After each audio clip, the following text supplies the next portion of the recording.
এইভাবে soup noodles বানালে বাচ্চারা চেটেপুটে খাবে। চলুন দেখে আসি আমি কিভাবে বাচ্চাদের জন্য স্যুপ নুডলস রান্না করলাম। এই যে আমি এখানে আলু কুচি করে নিয়েছি, একটা নুডলস নিয়েছি, একটু গুঁড়ো করে নিয়েছি, কিছুটা পেঁয়াজ কুচি, কিছুটা আদা রসুন কুচি।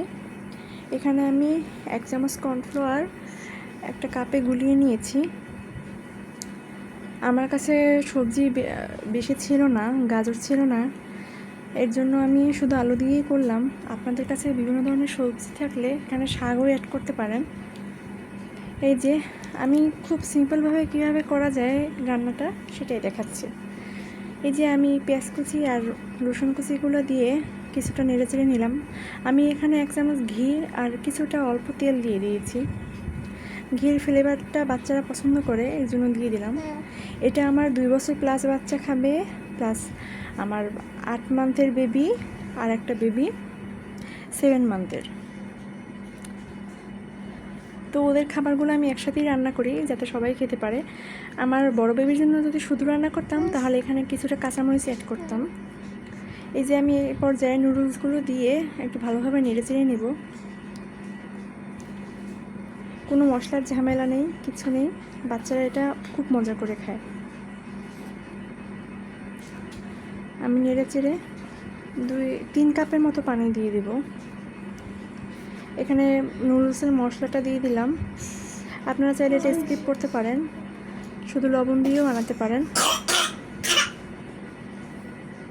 এখন ঠান্ডা ঠান্ডা ওয়েদার, তাছাড়া বাচ্চারাও অসুস্থ প্রায়, তো এই খাবারটি বানিয়ে নিতে পারেন। এই যে আমি একটা ডিম ফাটিয়ে নিয়েছি।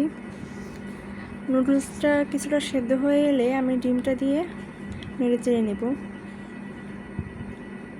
ডিমটা দেওয়ার সাথে সাথে নাড়তে হবে যাতে দলা পেকে না যায়। এই যে আমি নেড়ে চেড়ে কিছুক্ষণ পরেই কর্নফ্লাওয়ারটা দিয়ে দেব।